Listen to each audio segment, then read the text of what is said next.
Alrighty. Ayo. As soon as I start, Jeannie starts typing. Oh, sorry. Yeah, my bad. I forgot to mute. All right, let's just start fresh. No, man, we're going.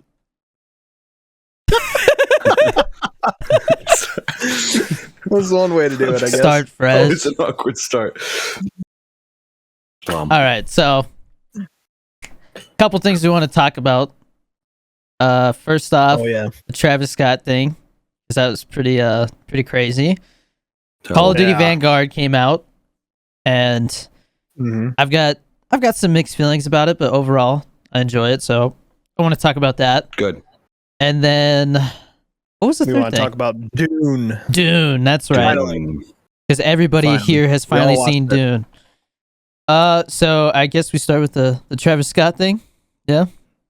Started off hot. Yeah. Holy shit, man! What a fucking shit show. Yeah. I haven't seen much of like the TikTok videos because I know there's a lot going around of like people like who are in the crowd and stuff. I haven't seen anything specifically of like. I read a whole story of some girl that tried to get them to stop. Literally climbed the ladder on the side of the stage. I saw that video. Told them there's people dying. I saw the video. She had made that same girl, I guess. I would imagine it was the same one. Had a whole message thing that she did in her notes on her phone, and then just posted the screenshots or whatever, explaining everything as she went through. And she was watching people drop around her like flies. Like she at one point went down. I think not all the way down, but she had like gotten to her knee, went to a knee or something like that. And the one guy that she was like next to, like kind of like smiled at her, but he was just like trying to breathe and laying on the ground, and just like he could tell that I guess she was maybe trying to help and make sure he was okay and all this and that. But it was just a nightmare. Like they couldn't do anything or get out. The first part of it though is like what went wrong, right? Well, and I mean, the way that the venue is set up and everything, and security wasn't they were short-staffed on security. Some people had walked off because they said that it was too dangerous and like they didn't want to be a part of it. Like they were like, this is just like a disaster waiting to happen. So they made the smart decision. It's probably people like me and my friends that have gone to 100+ concerts and different festivals. So it's you have to make that judgment. And unfortunately, a lot of the people that went were younger and may not have known. And if you're a kid as well, I mean, one of the youngest that died was 14. If you're a kid, you're just, I want to see Travis Scott. He's one of my favorite artists. The last thing you think about is the fact that you could die at the concert. Dude, and like he just I saw a clip where there was a few clips where like he noticed something was going wrong. At one point he finally stopped. Just kept performing. He stopped for a second and said something, and then he just kept singing. So like there's people just asked why they were telling him to stop. There was people just like, literally why are you there chanting to stop. Literally, they're dying, and the last thing they hear is Travis Scott going sicko mode. Like, that's so shitty, dude. Like, an artist that you came to see, you know? Just anybody that says that he couldn't see what was going on, that motherfucker had a bird's eye view in comparison to most people who are on stages and at a level. I mean, they're maybe a few feet higher up on a normal stage. He had a bird's eye view. He was up even higher. If you have to climb a fucking ladder to get to the stage, you're elevated. He's seen every fucking thing that was happening. Especially the one video shows him up in the middle there at the top, and he looks. Oh, you can see him. He looks over, sees them picking up this like lifeless body. Dude's completely limp, and they're trying to do resuscitate him and everything. And he's up there doing the robot. And there's some dude. Are you fucking kidding me? And there's some dude twerking on the ambulance. Like, holy shit, man. Oh yeah. Like, oh my god. Yeah, it was ridiculous, man. It was just madness. But like, there's a whole idea, the fact of how much demonic based things that were happening there. So it's like there's a lot of correlation, and I'm sorry, like I'm not one for like a bunch of conspiracy stuff, but like when that shit's right in your face, and if you are religious and stuff like that, it's like a slap in the face, because it's like, dude, we see what you're doing. Like, it's whether people want to believe it or not and whatever, get into it, like it was there. My whole 2 cents on the whole demonic thing is I think people people would rather think that some kind of like evil was taking place there than the fact that people are just shitty human beings who don't care about anybody else, man. Right. It's a mix of both things, though, because it's like Travis Scott he had everything set up, and everybody else everybody that was there either really wanted to see Travis Scott, and that's all they cared about, and then Travis Scott was just there to perform. That's all he cared about, and that's what happens. He cared about that and his money. He obviously doesn't care about his fans. I've been at multiple Machine Gun Kelly shows, as you guys know. I've watched multiple. Him literally. Well, yeah, almost 30. Take it a little lightly. Almost 30. So I'm on my way. So my goal is 100 before he's done touring. Jesus, but that's a whole other story. I have friends that have already hit. I have friends that have already hit that. Jesus, man, you call yourself a super fan? I'm just kidding. I've had friends go on full tours. That's crazy, bro. We're getting sidetracked. I know it's nuts. We're getting sidetracked though. The fact is that at his own festival, at EST Fest, I literally went back, pulled the footage because I filmed the shows. Went back, pulled the footage, brought it up, and posted it online on Twitter and Facebook, and it kind of blew up a little bit, a couple thousand views, and was just saying, I said, Travis Scott, take notes, because this is what you should have did with your fans. And then everybody started posting, like, Post Malone's done this. Lil Pump's even fucking stopped his show. Okay, if Lil Pump can fucking stop his show, that says something. But, Machine Gun Kelly literally will stop the show and get down into the crowd. And I heard Post Malone does this too. He got down into the crowd to help and do whatever. I literally have personally seen him in Cleveland pick up somebody who had a seizure in the crowd and carry them backstage so medical could look at them and make sure they were okay so they can enjoy the rest of the show once they came to. Yeah. Which they did. It ended up being great. And but that's what you do. There's people who are saying like, oh, well, he didn't know the extent of the situation. He didn't know people were dying. Bullshit. Bro, it doesn't matter. If you hear several people screaming help, stop the show, you stop and see what the fuck's going on. That's just being a decent human being. Your fans are going to be the ones telling you to stop the show for any other reason than something's wrong? Why would they want you to stop? Yeah, they paid you to come sing. Like, that's what they're there for. And they're telling you to stop for a reason. That's all I got to say, too, with that. He's an absolute fucking moron. And I hope everything that happens to him, I hope he gets canceled, honestly. I am not a huge one for cancel culture when it comes to certain things. This is a fucking full effect that cancel culture should have his ass. He's already been taken off all lineups for 2022, all festivals. Nobody wants him. Anything that he was booked the rest of 2021, gone. Nobody wants anything to do with him. He took his Fortnite emote out of the game.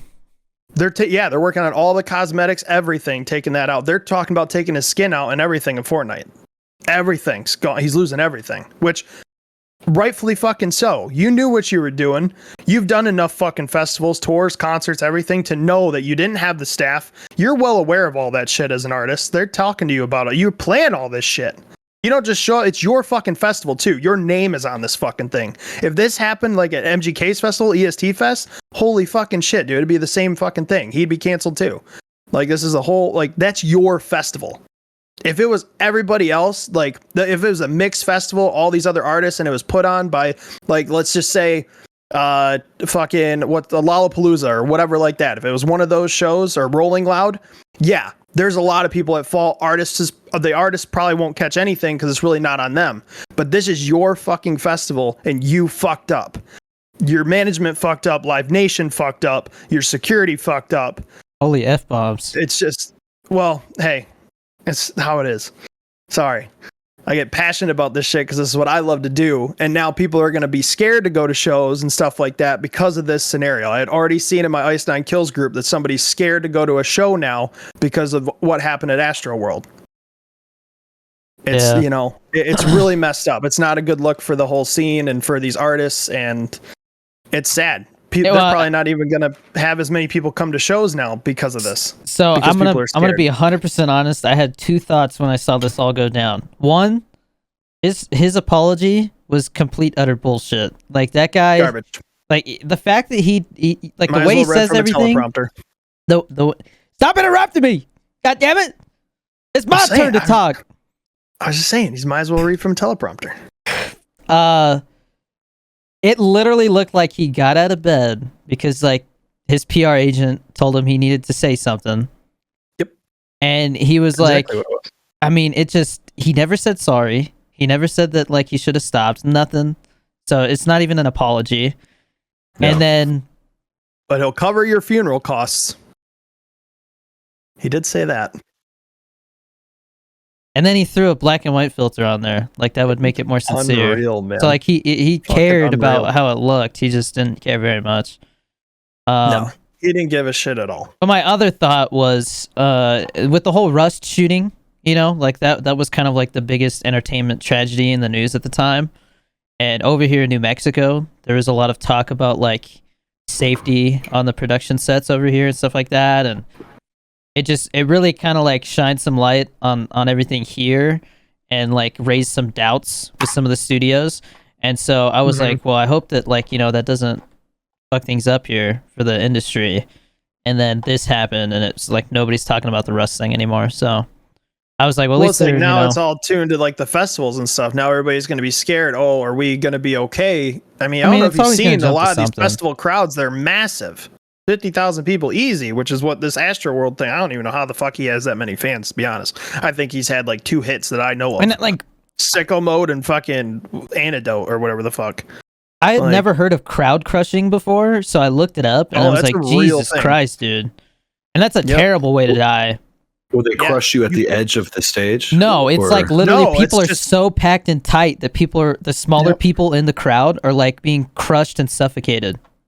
Because everybody's against just, other people standing? Yes, because everybody's just smashing everybody together trying to push their way to the stage. And the girl that made that, sorry. Venues are set up in a way that there's enough room so that won't happen.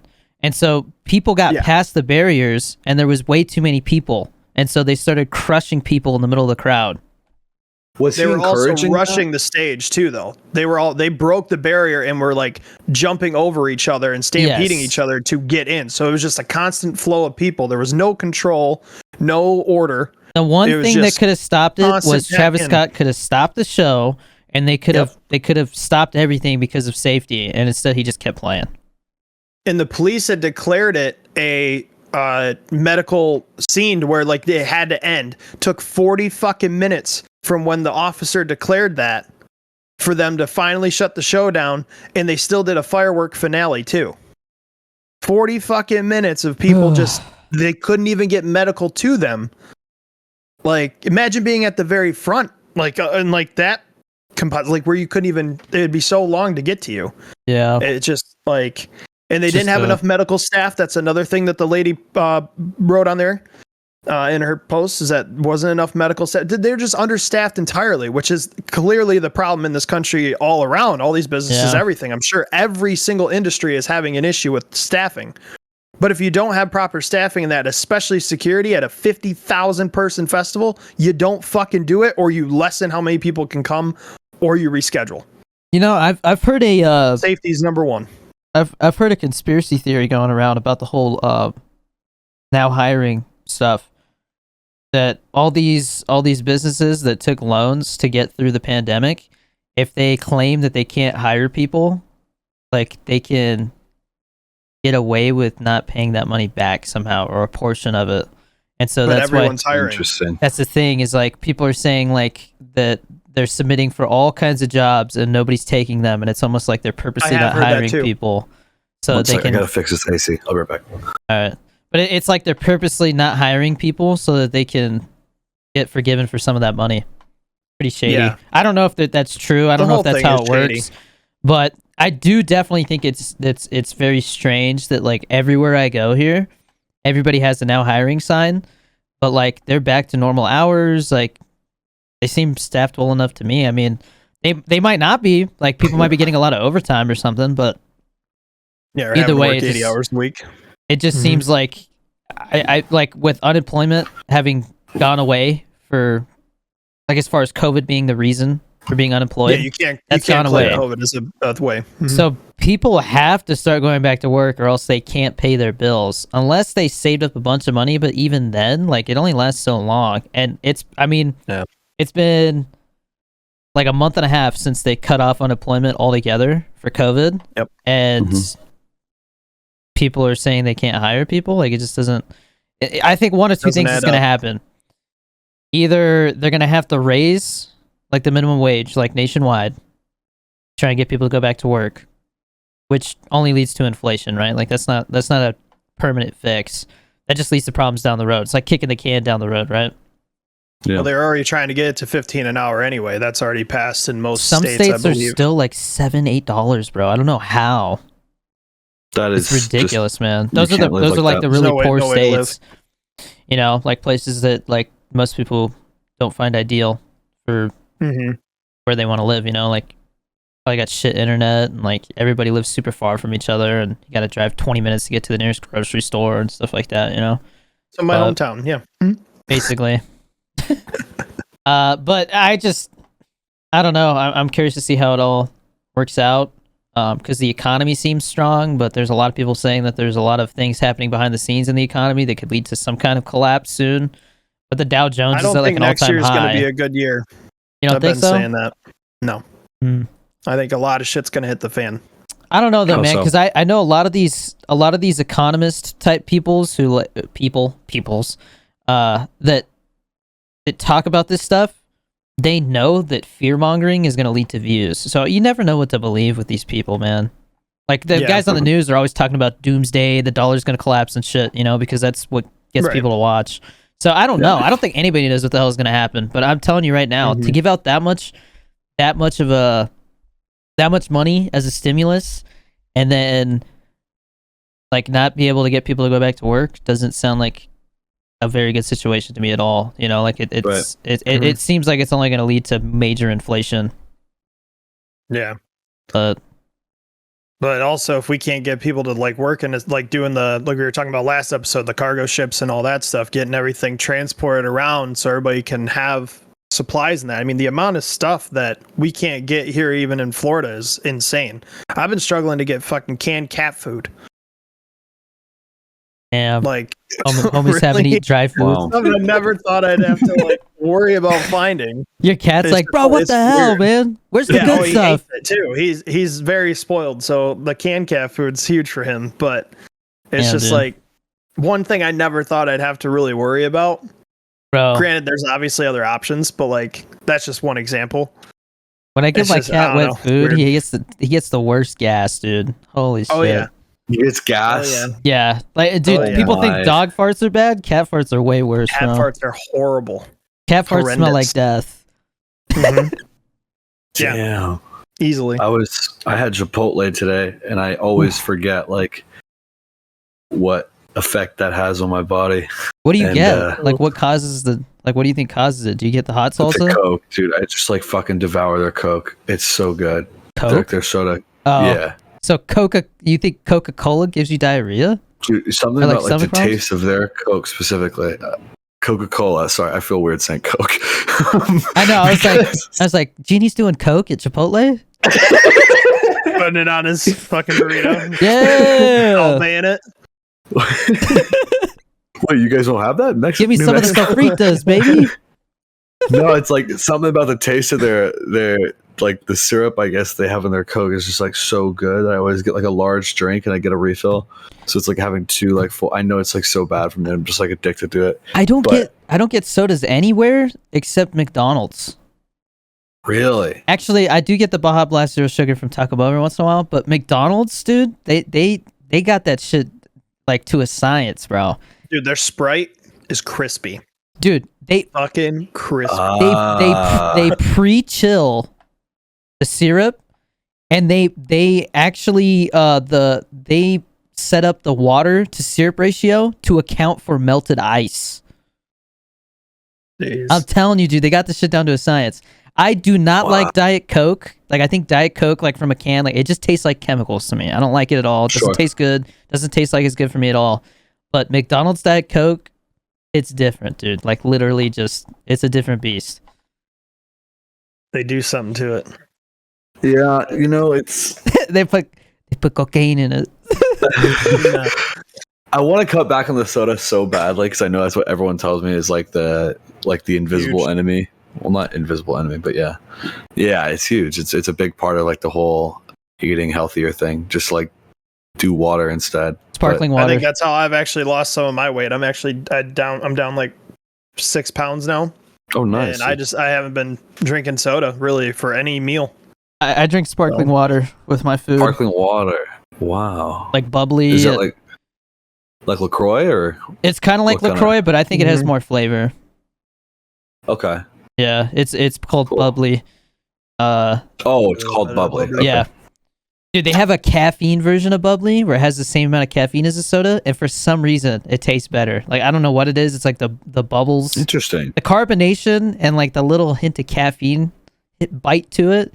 It just it's like my body knows, like, yeah, give me some of that caffeine, bitch. I'm gonna try that actually. That actually sounds so cool.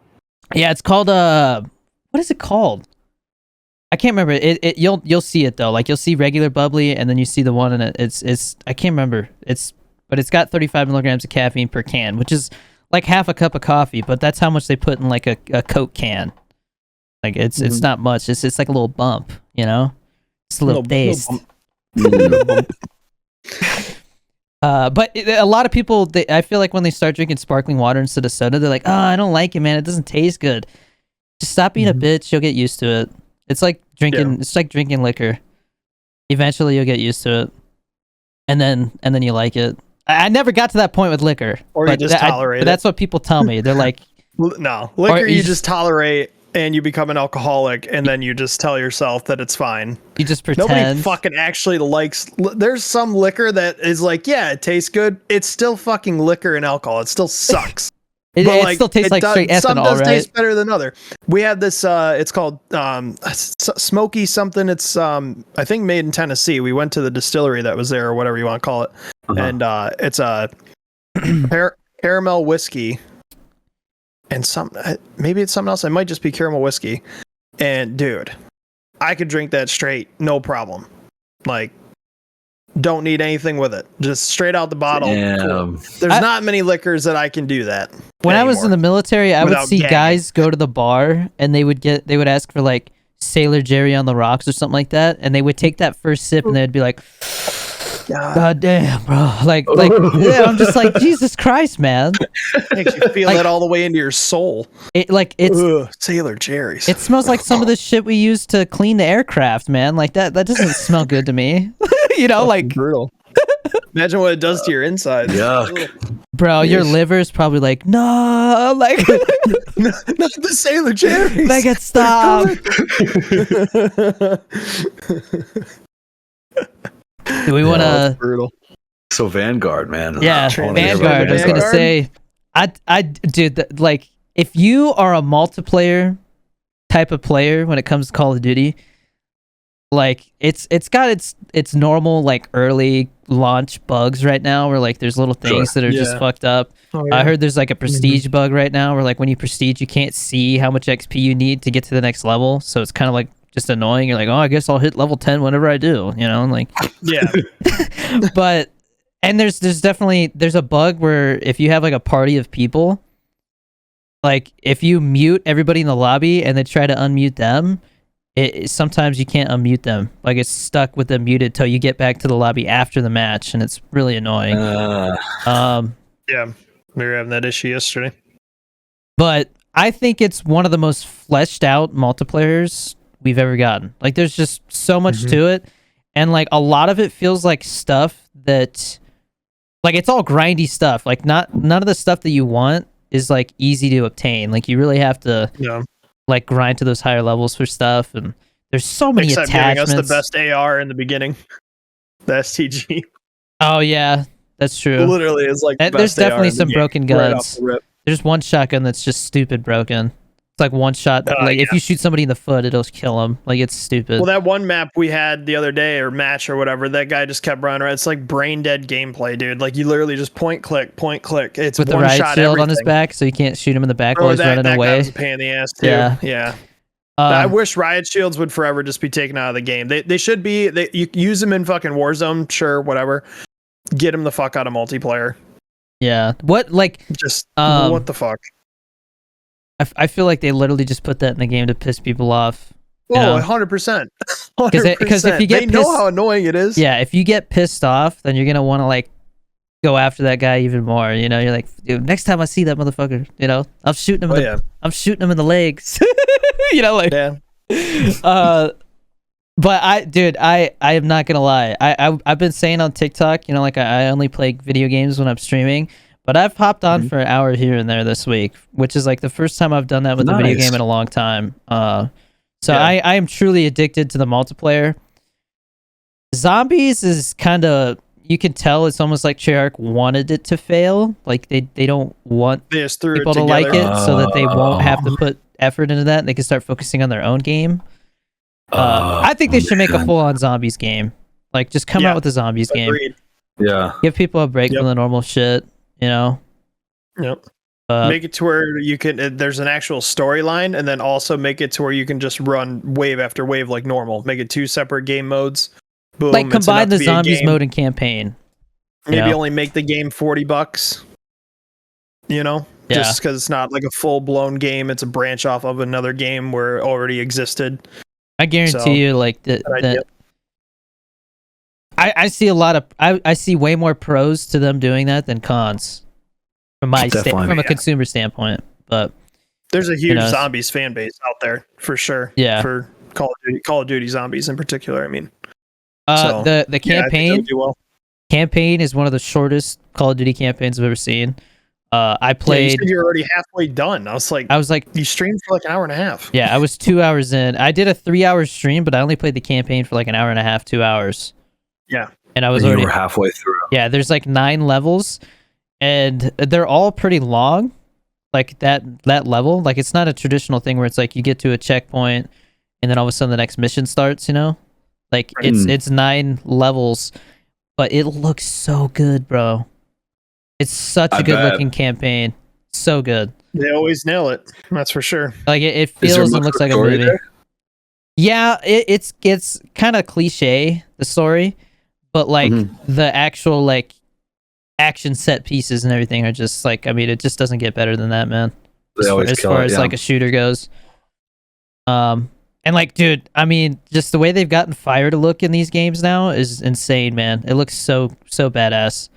That's what I noticed, that, and like the way like their barrier destruction thing is, like when you're sprinting and you like through the wooden, like shooting through those barriers and shooting through doors is something like they definitely like added that on top of like Modern Warfare's engine, right? Like because in Modern Warfare you can run into a door and it goes just opens, right? That you could still do that, but like the map that we were playing yesterday, Kyle.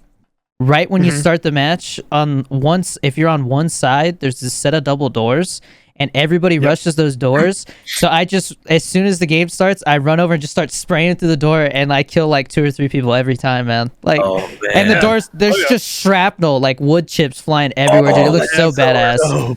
That's so dope. They definitely killed it with that. You can literally shred the doors to the point where they're gone. Like it's pretty sick. I'm really happy with the multiplayer. I did like Doc's little video that he did though the other day. He's like, go, go, go, go, go, go. And it's just him running into multiplayer over and over. Didn't matter if he was getting kills or not. Yeah, he's like, oh my God. Said on Twitter, he's like, my take on Vanguard or something like that. Yeah. But it's true though, because dude, that's all people do. I was telling Danny, it's like we were playing like even before, not even when we got into Search and Destroy, it's like these kids do fucking lines of G Fuel and are full tilt the whole fucking time and just like full pressed on being like absolutely insane. And there's me, the casual player, that's like been playing COD for over a decade. I'm just like, I'm the type of guy that just kind of like, I always have like it'll say time near allies whenever because it gives you a little MVP title, and I always have like the most time near allies because I just like spawn and I walk over and I'm just like, I bet somebody's gonna come through here, and sure enough, some dumbass just comes running in full tilt and I just shoot him. And then another one comes, and like it's like Call of Duty has come to that point where like everybody just runs into each other. There's like no strategy not at all to it whatsoever. That's why Doc was saying just go because that's all it fucking is. Like, all you have to do is just take it slow, and they'll run right into you, and you can just be ready for them. You just spray them. I've definitely learned. I'm getting like 50 kills a match. Yeah. Yep. Damn. If you play back half the time and just have them rush you, it's like easy kills because they're gonna come. Yeah. They have to come through any of the doors or I the walkways. I did all the throwing knife challenges, I think, and so now, unless they're gonna add more challenges later for prestige and stuff, but now the only thing I use is thermites, dude, because it sticks to people really easy, and then these go dumbasses just run right into them and catch on fire, and then you just tap them once with your gun. Yep. Like put them out of their misery. Like they just come blinded.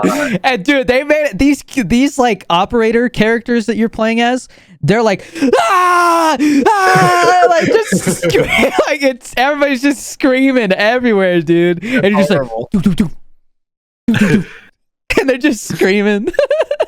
Yeah, it was fun. Search was a lot of fun. I hadn't played Search in a long time, and I was having fun with that. It was a good group. They're saying it's the smoothest like launch they've ever had. Like servers didn't go down. All damn time. Yeah, I know. You imagine that. Like they finally figured something out. Yeah. Only been doing this for over a decade. It's fine. Now fix the fucking friends list, bro. Jesus Christ. Yeah. Oh my god. Going on 2 years now, the friends list is broken. Like you delete somebody and the whole friends list just bugs out. You can't see anybody. Oh, you're kidding. And then I couldn't join his shit yesterday. It took collectively probably took us like 20 plus minutes. No reason whatsoever why we shouldn't be able to see each other. It's so add stupid. each other, boom. Should be able to get him right away. It's just shit coding for that friends list system, man. It's something. There's a lot of bugs in it. It is a solid game, though. I'm glad I bought it. For sure. I was very hesitant. I was actually fully against buying it, honestly. And then I seen you playing it, and I seen a couple other people, like big streamers that were like enjoying it, and I'm like, everybody's like, they're like, it's fun enough. I mean, I'll definitely like check back. Once like the new season comes, we'll have to talk about it again because I'm curious. Because there's always like a honeymoon period with every Call of Duty. But I'm telling you right now, when Cold War came out, I had fun playing multiplayer for like 2 days, and I was like, this shit is broken. Yep.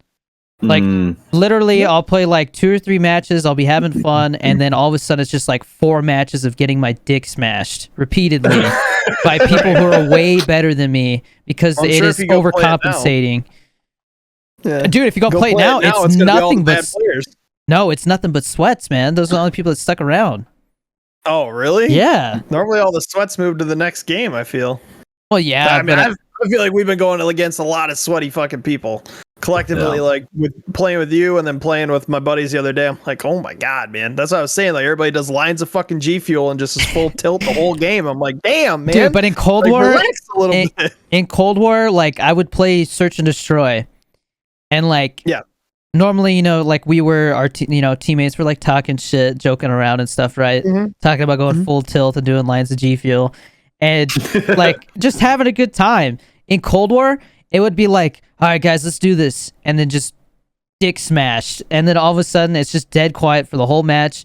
The match ends and there's always one person, I think I'm gonna get off. And it's just like, that was my experience with Cold War. Somebody was always like, I'm gonna go play something else. This sucks. I'm not having fun. Yeah, that's so true. Yeah, there's that sad voice, and then it's just like someone speaks for the whole group. Where it's just like, fuck, man, I think I'm not having fun right now, dude. And the trash talk, the trash talk is so good.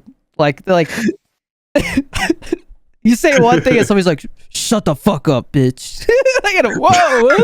we got that one guy all I said was I unlocked a new attachment. God damn.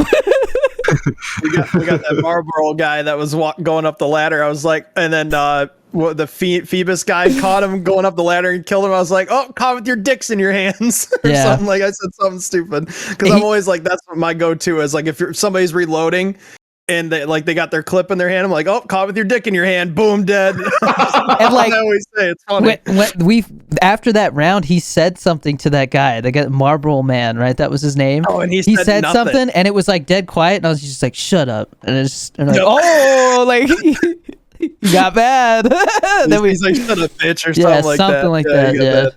Like he was joking around the last round, and then this round, he like it got to him. He got killed going up a ladder.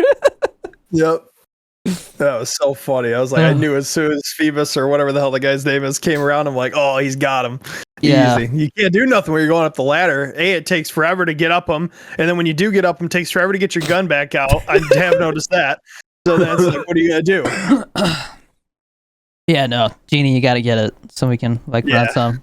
Vanguard. Oh man, it's like all it would be funny too running gameplay. It's literally all I feel like playing right now. Okay. It's all I feel like playing right now. Well, if I'll tell you what, because Battlefield comes out in 3 days, so yeah, I forgot about that. I know. I mean, Thursday night. What is that Hazard Zone mode going to be available right away? Yeah. Everything's available right away. Portal, Hazard. It's amazing what they're not showing. Like that's why I was like so shocked by that beta being one game mode, one map. Dude. I'm like, in a month we're having a whole horde, a stampede of things to mess around. And I think that's where Call of Duty beats Battlefield is like the amount of shit that you can unlock, the amount of customization they have now.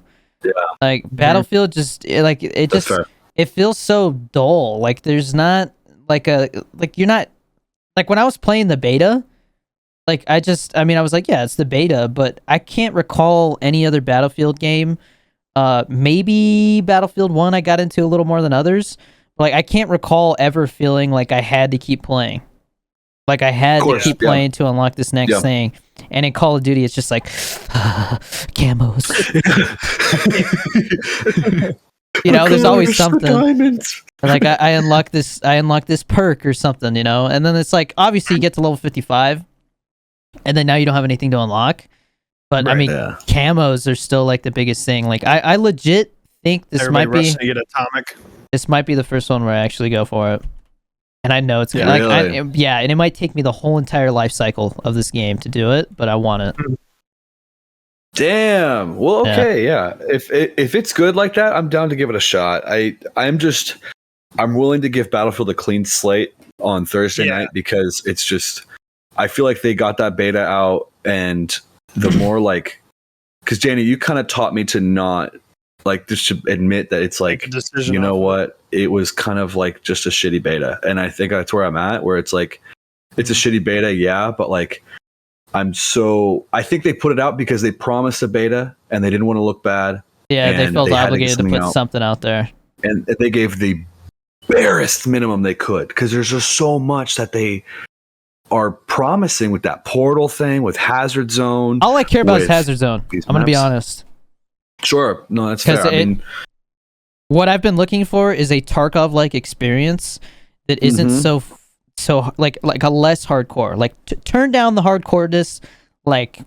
Take it from 11 and put it down to a 6 or 7. So it's grindy and challenging. And when I lose my shit, in game, I literally you lose your stuff. I want it to hurt, but I don't want it to be I don't want it to feel like I have to play 100 hours to even understand how to heal. You know what I mean? I don't. There's just so much in Tarkov that you have to learn how to do and when to do it. That it's just it discourages somebody like me who doesn't have the time to put so many hours into a game to play it. And so if they can manage to give it a Call of Duty or a Battlefield feel, but have that same kind of stakes where it's all right, you go in, you loot up, and you try to extract with whatever these satellite things are in this one. Yeah. And then you can use that you can use that gear the next round and it's worth something. I'm curious to see if they have some kind of thing where you can trade stuff or your loot is worth something, because that to me makes it that much more addictive. Is the stuff you're getting when you're looting is actually worth something, instead of oh, now I got this cool mask that I can wear, and when I lose it, it's gone, that's the only value to it. Then it's kind of I don't know. So I'm curious to see where they go with that, how far they go with it. Because if it's like I said, if it's anything like Tarkov, then I'll be excited to play that. But I don't know. The regular multiplayer just doesn't really grab me. You want to talk about Dune now? Yeah. Are you gonna be playing it though? Battlefield on Thursday night? Yeah, I'll play it for the early release. Oh yeah. Okay. I don't know if so many friends that are ready for Battlefield, dude. They're more pumped for Battlefield than anything. When does it come out? Thursday night. Same time Call of Duty did? 9? Late? Yeah. So I'm gonna play it Friday. I'll play it Friday. Okay. Yeah, it's either 9 or midnight, but yeah.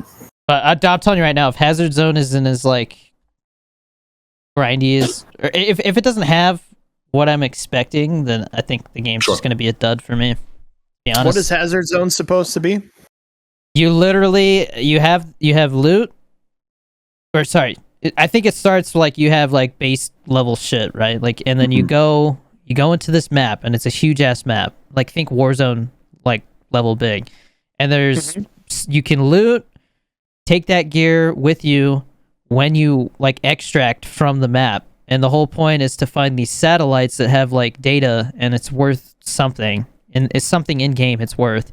And try to extract with that stuff. But people can kill you and take it and all that stuff. Kind of like that's literally a ripoff of this game that I play already. It's called oh my gosh. The hell is it called? I can't look at it on my PC right now. Dang it. There's several games like this. It's just considered like a hardcore survival experience. Legit as fuck though. Like this is a really well done game, and it's still technically I think in beta. About Tarkov? I can't remember what it's called. No. Scum? I can't remember what it's called. No.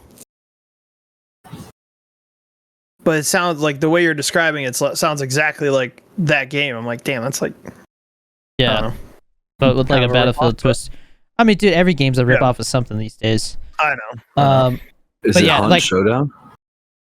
No, not Hunt. But what I was saying though is that I just if that's the mode that I'm banking on, like that they're like hiding it because it's like the card that they have up their sleeves to like really get everybody to want the game, you know? But yeah, we'll see. We'll report next week on whether Battlefield's worth it or not, I guess. Yeah. Nope. That'll be the move. But Dune. What'd you think, Kyle? At first I didn't really understand it, and then it started to make more sense. And I guess I get it to an extent, but it's just like I don't know. It was a lot of It was a lot of dialogue. Yeah, a lot of dialogue. It was good, but it's just like I just definitely like just the first first movie of a whole series. I think I don't know if they're gonna just do. You think you said they're only doing 2 movies? They're doing 2 movies for this book. Like this is literally just the first book, and there's 6. Yeah. There's 6 main books, I believe. And the ending's like a major cliffhanger too. Like it's just like, yep, you gotta wait till the fucking second part. Dude, like, and from what I've been told, like there's so much that happens in like the second half that like this is just the appetizer. Yeah. Wow. Well, they had to lead up and explain how everything works in this world, like storyline and how everything works. Yeah, I mean it's interesting. I feel like a lot happened and a lot of like certain people died, and it's just like that was a lot for the first movie if it's the first book too. I don't know, it seemed almost like this is like if this was a series, this would kind of be like the 3rd or 4th film. The guy with how much shit happened. The first guy who tried to make this movie said it was going to be 10 hours long. Damn. And they were like, yeah, no. And they like scrapped the whole thing.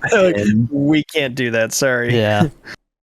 And then the second guy, David Lynch, he basically cut down like a 5-hour movie to a 2-hour and 10-minute movie. And so it just feels like a mess because there's so much going on. And like, there's no like, it's not linear, like it's just kind of like all over the place. It's a mess. And that makes it unenjoyable because you don't know what the fuck's going on. But I think this movie, like from what it sounds like, the movie did the book justice and like cut out the stuff that like wasn't necessary to keep the plot going, at the same time, while also like because I hear a lot of people complain like, oh, it's just like slow CGI shots and stuff like that. But it's like, you got to realize that there's people who have been wanting to see them like show what they see in their head with this book, you know what I mean? And like nobody's been able to. And so like what they were able to pull off with the CGI and like how they filmed it all in like they didn't use green screens for a lot of the desert shots had to be actually filmed there. Yeah, so I mean like it's just I think it's amazing what they pulled off. And I loved it from a filmmaking standpoint, an acting standpoint. Just everything about it. I don't have any complaints except that, you know, it ends so abruptly like that. But I mean, they made it. Kind of had to. The guy who made it wanted the fans to be like, "Where the fuck is part 2?" Like that's what he wanted. Like, would like just like give us part 2 now? Like, you know, like. And I do got like that feeling. how they went about ending it though, because it's like if it's leading into a part 2, that was a perfect point to stop. That's what a lot of people say. Like, and Zendaya's character turns around, she's like, "This is just the beginning," or whatever, and then bam, you know. Yeah. I don't think that gives anything away, but you know. No, I don't think so. It's a good movie. It's worth a watch for sure. But don't expect like a shit ton of action and all that. I mean, there is action and all that, but like understand that they have to develop the story and you have to know what all's going on, know who's who, what does what. I want to get into spoiler talk. Okay, well, yeah. So spoiler alert. Spoiler alert. If anybody hasn't seen Dune, go watch it. Like, well, yeah. But Jeannie, what do you think? Skip ahead in the rest of the podcast. Same thing. It's really like a setup for a part 2, and it made me curious enough to see part 2, and I want to look at it as a whole. But the visuals and stuff like that, I could see like the influence of Blade Runner and how he kind of learned from Blade Runner to go into this. I mean, I still think Blade Runner is superior just because of like the visuals and like a complete package standpoint. But I think about the last line, which is like, "This is only the beginning," and all that. The hardest thing for me, my main gripe with Dune, was the first time Timothée Chalamet opened his mouth, I laughed, and I was like, "Well, he can't be serious right now." And I was like, it was really hard to take him seriously. That was like the first hour was me trying to be like, "Yo, this guy's such a. Why do they cast this guy? What is he doing? What is this guy?" I just who is that guy? The main character. The main guy. Is Paul. Paul, yeah. Dude, so yeah, I've seen a couple movies with him before, and I was like, I don't know about this guy. Like, know who he was. He seems like a good actor, but he also just has like this very like shy like stoner vibe to him almost. Like he always seems like he's like high. Like he's just very spacey looking. And I watched a video on YouTube that it was just a compilation of him like some of his best acting moments, and holy shit, that guy can act. Definitely. That guy can, like, I saw some stuff and I was like, bro, like that guy is in it. Like that guy's like a new like Leonardo DiCaprio, like that level good. Like I really am curious to see what he does, and I'm glad that somebody like that's getting recognition and getting these huge roles. Like, I mean, he's gonna play Willy Wonka now, and I mean, I think he could kill that for sure. But I think so too. He's got to fill Johnny Depp's shoes, man. Johnny Depp killed that shit. But this isn't Johnny Depp Willy Wonka. This is Gene Wilder Willy Wonka or something, I think, from what they said. Like, they're following that storyline. It's like a younger version of him instead of Johnny Depp's version. Okay. So not the like Tim Burton adult version. Yeah, the more like, honestly, I think Johnny Depp did really good with that role. I think he did, but the movie definitely like decided to go a certain route. And I mean, it was Tim Burton, right? I just, my opinion, didn't it just direct copy pretty much of the first one, like the original. Pretty much, but they added a lot more to like the beginning of it. I think, like it definitely. I can't remember exactly, but I remember watching the old one in school and thinking like, "Wow, this is really cheesy." But then I realized like, "Oh no, it's a book." Like, and they say that this follows the book like spot on, and so that's impressive. But I definitely feel like the Gene Wilder version is a much more serious movie, whereas this one is meant to be like silly and like, I don't know. It feels more geared towards kids. The Johnny Depp one, you know. And I respect Tim Burton and what he's been able to do, but I just never cared for his style of movie. I love Tim Burton. I just never got. I can never get into it. Love it. It's one of my favorites. Did he do Edward Scissorhands, or is that somebody else? Yes, I believe Johnny so. Depp, actually, he did. No. I was at Tim Burton. Oh, I believe so. Who directed that? Feels like a Tim Burton thing. Yeah, it does, right? Yeah. Because if it is, then that's probably the best movie I think he's made. Yeah. Ironically, they also had Chalamet doing. Yes, it's Tim Burton. Yes, it was Tim Burton. I think that's the best Tim Burton movie. Did you guys ever see the Super Bowl commercial with Edward Scissorhands? It was like this past year. I didn't see it. No, it was. They had Timothy Chalamet as Scissorhands. Oh, I see what they're doing there. That's kind of cool. Yeah, because he looks the part. He looks like a young Johnny Depp in a way, if you like do the makeup right, I guess, and like give him the right performance. But I can't see him. For me, like when I was watching him in Dune, I couldn't get the bashful stoner like kind of guy, you know how he is. Mm-hmm. And so he's like, I'm the chosen one. I was like, oh fuck, dude, no, you're not. Yeah, it's kind of hard to get the hero aspect out of him for sure. He seems more of like a, I don't know. He grew into it though. But yeah, from what people who have read the book said that he did like he's a much better like version of the character than they did in the 80s version. Like in the 80s version, sure. They make him like in the 80s version, it's like he carries himself like a hero. Like he almost like expects himself to be like the chosen one. Where with this one, it's almost like it's almost like he doesn't want to be. Like he just like doesn't. Like, or he just doesn't grasp the concept of what his like legacy he doesn't is going believe to it. be. You know, yeah, like yeah. But see, okay, so what I wanted to talk about, which is spoiler heavy, dude. Mm-hmm. The when it all goes down, like when House. So from my understanding, the guys that come in with the swords, right? Like the Emperor's like soldiers or whatever. Right. Those are literally only meant to protect the Emperor. So the fact that the Emperor chose to use them against another house or another family, whatever you want to call them, is like totally against the rules. Like it's fucking like madness, anarchy in this world, right? The fact that they would use those soldiers to attack another house. And then that's what they're saying. It's going to cause issues if the other houses find out that the Emperor picked a side, essentially, and wanted to wipe out a whole lineage of people. Dude, and or whatever you want to call it. Like, when they show up and just starts like slaughtering everybody and blowing up everything, I was like, holy shit, dude. You're literally watching like a empire fall overnight, you know? Like, it's fucking wild to me. Like, just the feeling. And like they did such a good job of like making everything seem so massive, like how big the ships are. Like you really do feel like this is a real place, and you're like, I mean, so they didn't, especially when they showed the worm, how massive the worm's mouth was in the beginning. It swallowed up the spice machine. Yeah, I did not think they were that big. Crazy. Holy shit, bro! It was insane. Then even at the end too, when he fully comes out of the ground and like looks at Paul.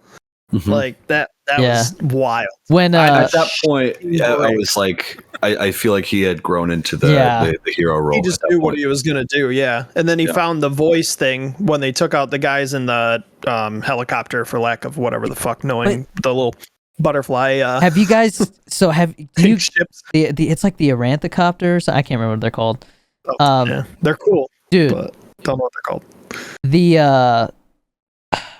The way that I can see how this has influenced so many other stories. Like the voices, like the Force. Yeah. The way that the ships and like the way they dress, like you can see how that influenced Star Wars and how it's all militarized and stuff. Star Wars, 1000%. Apparently, George R.R. Martin like was obsessed with these books when he really got into writing the Game of Thrones books. So it was like huge inspiration for those, and you can see how like with the houses and all that stuff. And never seen Game of Thrones, so I don't know how that all works. But like, dude, I mean, it's crazy how like I can't stand people are like, oh, it's just a ripoff of Star Wars or this and that. And it's like, no, dude, that's like insulting the author because that guy people deserve like to get. This story deserves credit for all that other shit that we watch, like, because I don't think most people know that Dune came before Star Wars. I don't think a lot of people even know what it is, man. I didn't know what it was. No. Yeah, I didn't know until it all was. But I want to read the books. I want to read the books. Same. Because I am just like totally hooked into this world and how everything works, and like the whole idea that in this universe, it's gotten to the point where guns don't work anymore. Like you can't shoot at people like with normal guns because their little shields are meant to stop anything that moves fast.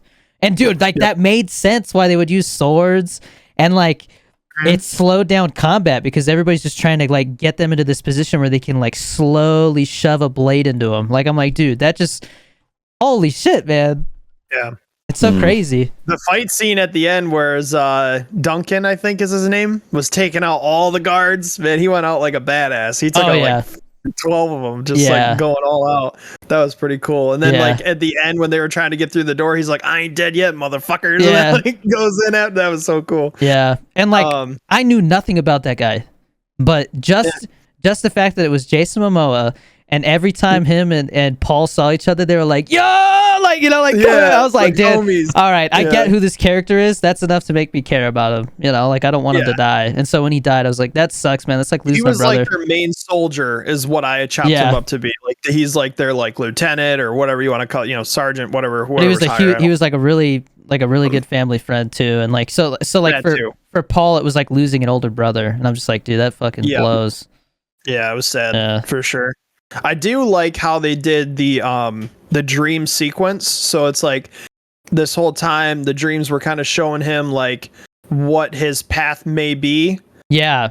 And you don't know what's going to happen. What he's working his way into, but then he completely flips the script by the fight scene because Paul was supposed to get stabbed by that guy, and he ends up like taking him to fucking town. Like he had his angle every time. He could have killed him 3 different times before he actually had to kill him. I got to change out my headset battery real quick. Okay. Sorry. My some computer, technical difficulties. I swapped the battery out on my headset, and my computer just went fucking haywire, bro. I don't know what the hell happened. Like something couldn't compute, but I think I got it fixed. And we were talking about Dune. That's all I know, and how much we liked it. And I think we might have ended on the fact I was talking about how the dream sequence was and how it led him up to be, you know, like change the whole path. Still in spoiler talk, by the way. Yeah. Right. Just since we're starting back up, so everybody knows. Just going through the whole dream sequence, he gets to the one point where he's supposed to technically, I guess, die, and the whole story changes, and then it's like, okay, now what? It's like, was that dream sequence to show like, hey, this could be your fate, or you need to overcome this and then keep moving forward with your legacy or whatever. I think it's I didn't really know exactly how to interpret it, but I guess you could interpret it in different ways. But I think it was like, that was really cool. It was like a if you die, everybody dies type thing, you know? Yeah. Ooh, that's another way. Yep.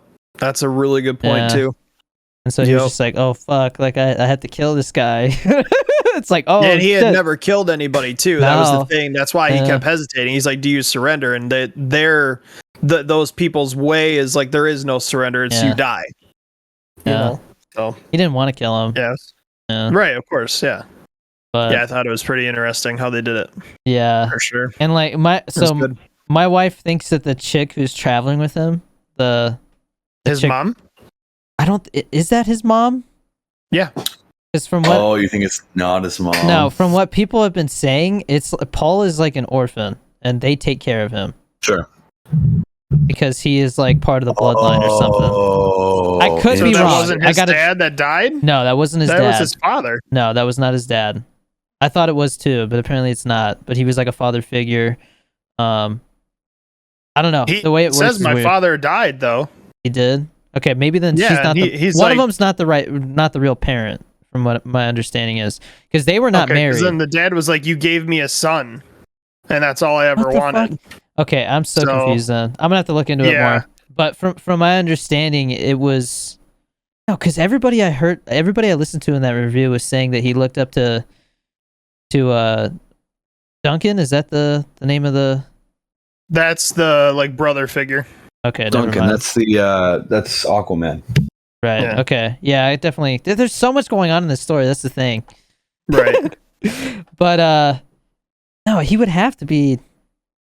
Yeah, I'll look. It was definitely his dad, based off how they talked about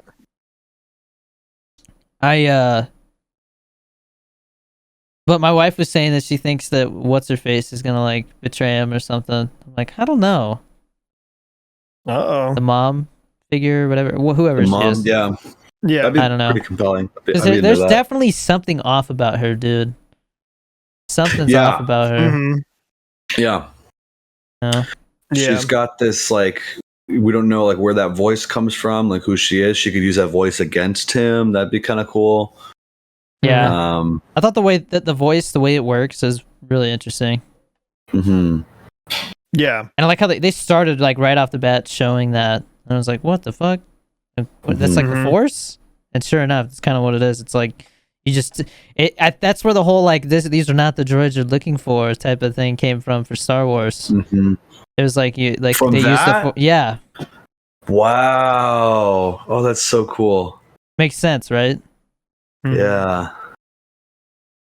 I feel like it's a little mechanic. I feel like it's a lot easier to explain it as like, oh, I just tell them what to do, and because of the Force, they do it. Whereas with the voice, it's like you have to be like in tune with some kind of like, I don't know, it's weird, man. Some kind of like witchcraft shit. Yeah. So right. Yeah. Well, they did call her that she was a witch. Yeah. You know, by definition, I guess, or whatever. Yeah. But goddamn, I gotta watch it again, man. I've still only seen it once. So much shit has come out. Like the new Dexter started up, which I guess I gotta get into that too. Apparently, it's just a one-off season. Like they're just giving it like a formal ending because everybody feels like the way that the show ended with that last season was just like it was like spitting in like the character's face. It just kind of like, I see. Yeah, and like I'll tell you right now, I love the way they're doing it. Like I absolutely love it. It's exactly what I wanted. Last night? Or Sunday? No, Sunday. I watched the first episode of season 4 of Yellowstone last night, which they came out with 2 episodes.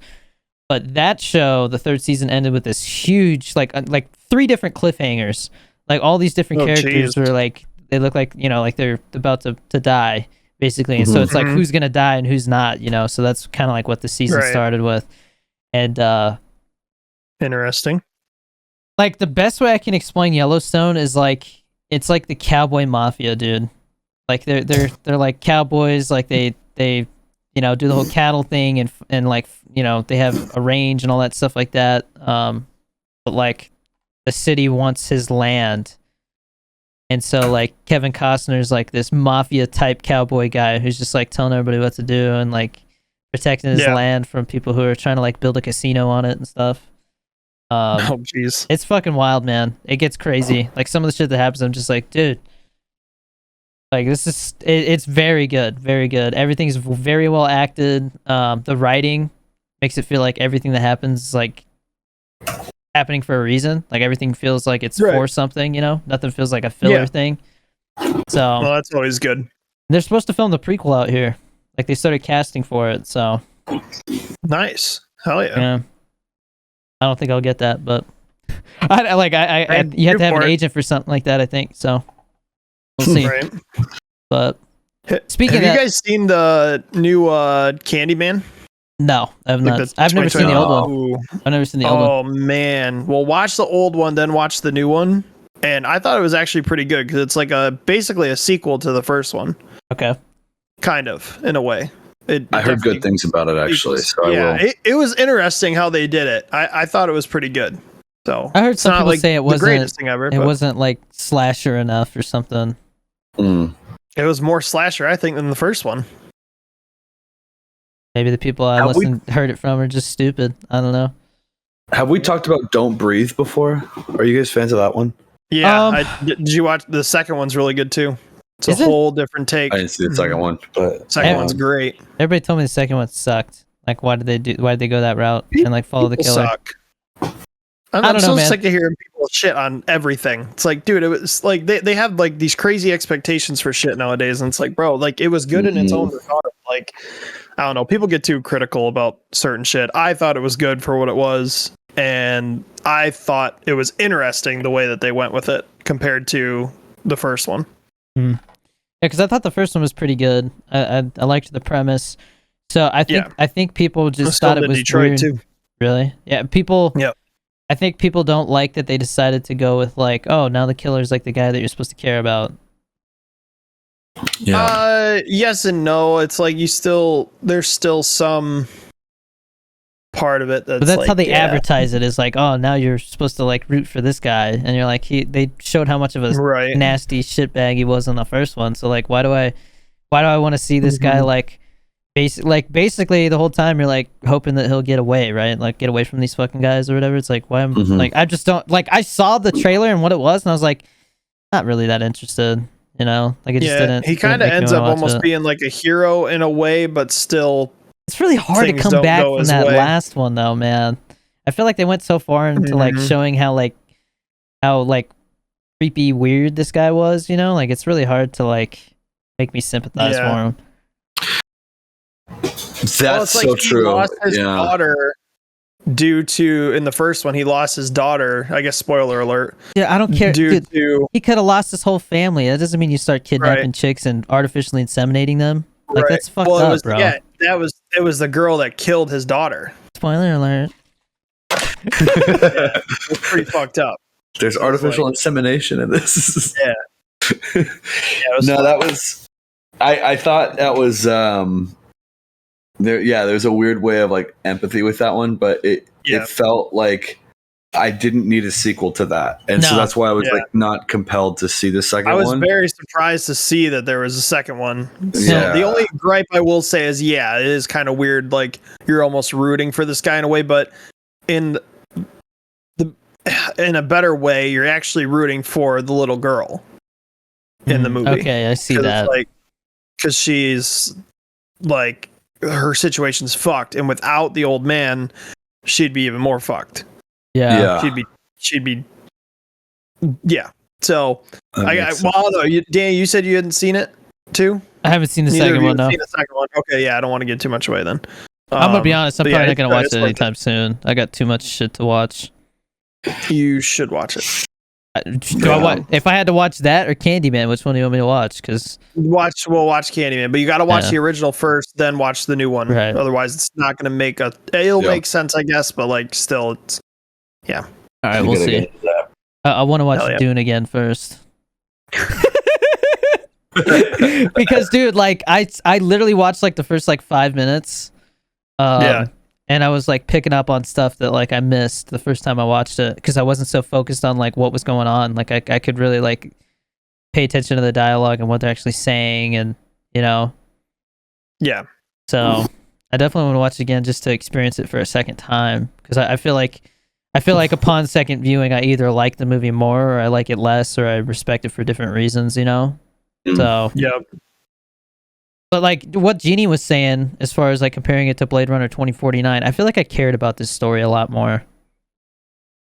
Like I care to know what's going on, whereas with Blade Runner it was more of like a mystery. It's like, okay, so like what's going on? Is he special, or you know, like what's the point? And then you know, it kind of gets flipped on its head. But I just felt like there was a lot more going on in this, so the pacing was better. Whereas with Blade Runner, I can see how people are like, this is too slow. Like, I feel like that's justified with Blade Runner. Whereas with this one, if somebody says it's too slow, they just don't care for characterization. Because that's literally all that's happening. Is you're like finding out who the fuck these people are. Character development. Mm-hmm. Yeah. And like the way that they did it, you know, like the way that they did it, it's like, I feel like the second one's just going to be that much better because now you know who everybody is and you have expectations for certain characters, and you know, you want to know more about certain characters. I wonder if they'll take like an approach where so you said Blade Runner was a little bit slower because they were showing like parts of the world. I wonder if like that slow element of Blade Runner will be what the second one will have, but it won't feel slow because you've gotten the first movie out of the way, and so everything will just be now it's gonna be like, pure action and crazy shit. Yeah, it's gonna be literally like so much shit happening. I mean, I've heard some. They're not really spoilers. It's just like, okay, this is like you gotta understand like the second half of the book is more about this, and it's like 2 years or something like that between when Paul, from when the movie ended to like when Paul like finally starts to like rise up and like confront the Emperor. There's like a 2-year gap, and so there's so much that you find out in those 2 years about the people who live in the desert, and like about the worms, and about the prophecy. They showed that the Emperor was still alive, right? Yes. Like the poison breath didn't fully kill him. He was the only one who had a shield on. If you go back and watch, he was the only one who had a shield on. I wondered if the shield was going to affect the whole poison aspect. Yeah, because he like flew up to like the ceiling and put his face in the corner, so like the gas wasn't like messing with him as much, but it still fucked him up pretty good. Dude, that was so crazy too, man. Like the tension and everything. I was just like, dude. Speaking of which, the Emperor himself. I love the way they're portraying him, because like I'm just like, who the fuck is this guy, and why is he so menacing? It's weird, you know. Very weird. I've heard people say that in the 84 version of Dune, like they play him off to be like this dopey, like just fat, ugly dude. Whereas this, it's like, no, like this guy's got like a presence, you know, to himself. Like even when he's like floating around, it's like weird and like scary at the same time. Of course. Like he feels, he's like a rated R Star Wars Emperor. And like I love the actor they used.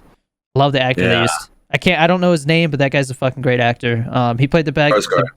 Yeah. Something Skarsgård, one of those guys. Yeah. Tremendous actor, man. I loved he spoiler alert, have you guys seen the girl with the dragon tattoo? Yeah.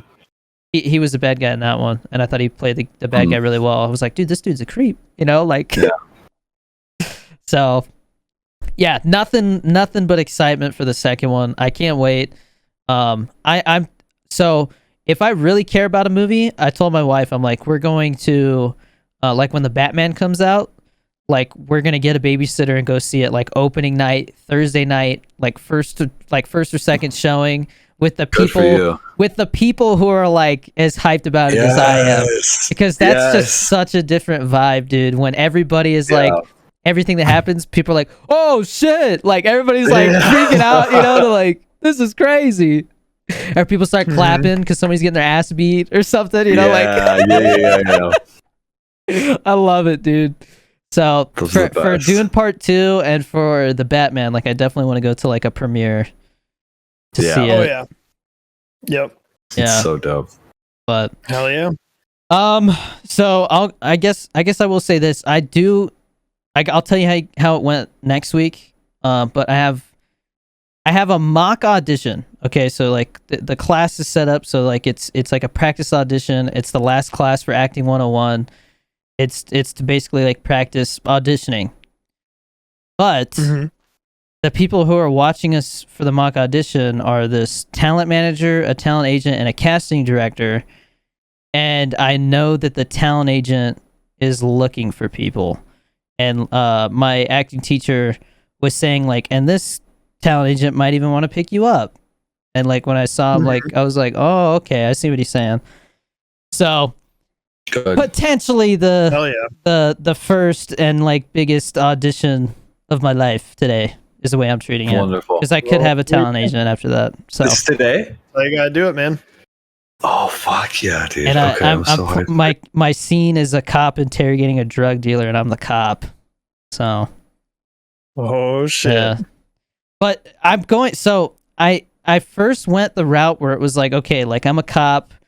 The way that I picture it, like you're always supposed to like raise the stakes. That's one of those things that like they tell you as an actor is like think of like worst possible scenario to make your character like to make yourself care more, right? And so like the way I look at it is like, okay, I think this drug dealer did it.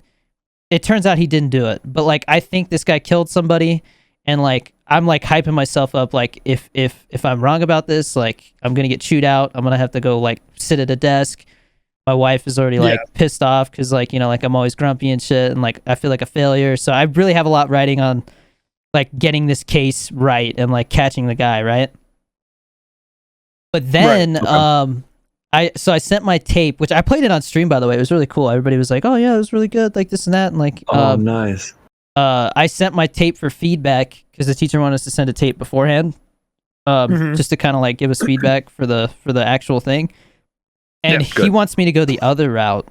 He wants me to like sympathize for the guy and kind of try to gain his trust, which totally changes the whole scene. So like, and it changes the way like it goes from like being like stern and like raising my voice to like leaning in and being like, did you sell drugs to this guy? Like, you know what I mean? Like, just be honest. So like it totally like, and I feel like that's a lot harder to do. It's definitely like I think it's trying to get me to not go for the safer route, you know, as far as like playing this character. So That's what I'm gonna go practice. Is like after this, I'm gonna have my wife read the drug dealer's part. I'm gonna just try and be like, a little more sympathetic and just say everything like I'm not sure. Like I think I know what's going on, but like I know that it'll just go a lot smoother if we just trust each other and like he tells the truth, So like, right? Because I tell the drug dealer what I think happened, and it's kind of like me laying my cards out on the table, like this is what I think happened, so help me, because I like if you didn't do it, like what did happen, like what do you know, like let's help each other. So it's a whole it's just it blows my mind, because when you watch somebody on screen, like in a movie or a television show, you just see the final product, right? You just see how the character does it. But like they do those takes 10, 20, 30, 40 times, and every time they try to do it different, coming in with a different idea, a different take on it. Maybe this time I'll try and piss him off. This time I'll try and show him that, like I understand and I feel bad, and I don't want to throw him in jail. Stuff like that. So acting's wild, man. And like seems like it. The little like shitty backlash I'm getting right now for saying that I'm an actor, which I don't understand. People are hating on what you're doing. Yeah, I know. They'll never do it. But people don't understand what being an actor really is. And like, right. I don't like. There's also a difference between being like a good actor and a bad actor, right? And then there's like the greats. And it's like, I don't know if I'm one of the greats, but I'm going to try. Like, there's no hurt in trying, right? To like be as good at it as I can, like, because I care about it that much. So I'm just going to give it my all. But I definitely feel like those comments are a lot of people taking their self-doubts and kind of like putting them onto somebody who's pursuing something, because it's like, of course. Yeah. If I don't think I can do it, you can't do it. And it's like, who the fuck are you to say that I can't do something? They hate where they're at in life. Yeah. So they're going to just take their day on you. You never see people who are actually doing good in life ever hating on others. It's always the people that are struggling or like, not doing shit with their lives that have the most to say. Exactly. Yeah. The most negative shit to say. Somebody said, you're not an actor, this and that. And I was like, dude, like, don't doubt yourself. I used to be like that too. Like, just like, you could do whatever you want to do. Everybody's gonna tell you can't do it. Like when I made a TikTok, I haven't posted it yet. I think I'll post it tomorrow.